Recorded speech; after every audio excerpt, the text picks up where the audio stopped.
Pardon. On April 26, 1913, Mary Phagan, a 13-year-old employee in an Atlanta pencil factory, was murdered. Georgians were shocked and outraged. Charged with the murder was the factory superintendent, Leo M. Frank. The funeral of Mary Phagan, the police investigation, and the trial of Leo Frank were reported in the overblown newspaper style of the day. Emotions were fanned high. During the trial, a crowd filled the courthouse and surrounded it.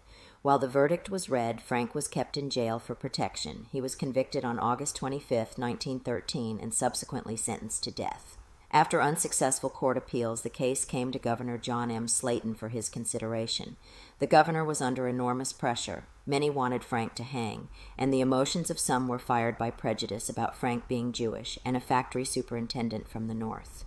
On June 21, 1915, the governor, because of doubts about Frank's guilt, commuted the sentence from death to life imprisonment. Thus Frank was saved from the gallows, and his judicial appeals could continue, or so it seemed.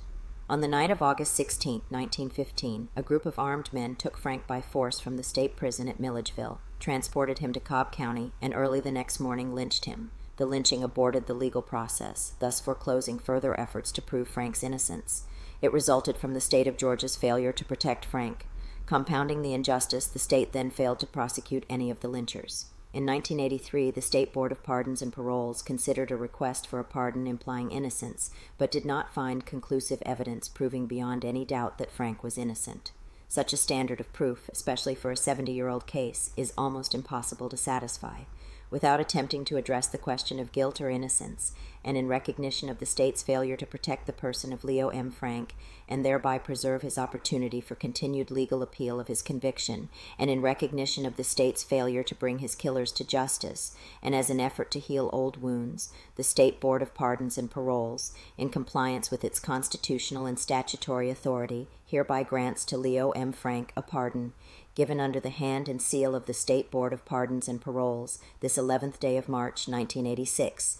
State Board of Pardons and Parolees, Wayne Snow, Jr., Chairman, Mrs. Mamie B. Reese, Member, James T. Morris, Member, Mobley Howell, Member, Michael H. Wing, Member. For the Board, Wayne Snow, Jr., Chairman.